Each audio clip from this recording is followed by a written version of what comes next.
Okay. So curve sketching. This time, so we're doing PDF, CDF. This time it's going to be for the Poisson distribution.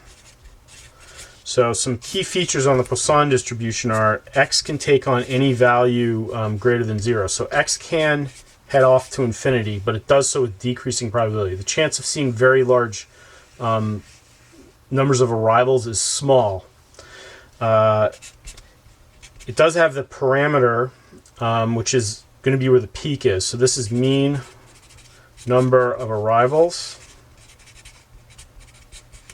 And you're expecting a peak or a hump there.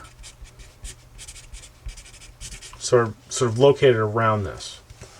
Okay, so again, probably the easiest way to do the PDF is to use a bar graph. This starts at 0, that's important, and then it's going to increase. And then say you had, so lambda was an integer in this case, say 2, so 1, 2. This value is going to be the largest peak, and then it's going to start decreasing after that. Okay, now because the Poisson distribution can head off to infinity, you're expecting a tail region here, and you want to denote that. The CDF for this, so this is going to start at 0, and it's going to end at 1, and all you're doing is you're just taking and adding these columns to it, which I'm not really drawing it to scale very well. But what happens is as this gets farther along here, this is going to end up at 1. You could also do a step graph.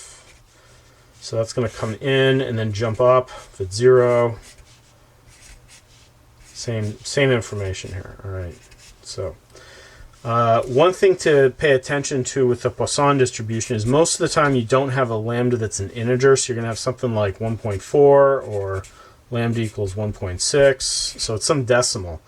What you want to do in this case when you're sketching it is you want to make the peak asymmetric around where this lambda is. So if this had been 1.5, 1 and 2 would be the same, but with 1.4, 1 is going to be a little bit higher than 2, and with 1.6, 2 is going to be a little higher than 1. So you want to try to denote that.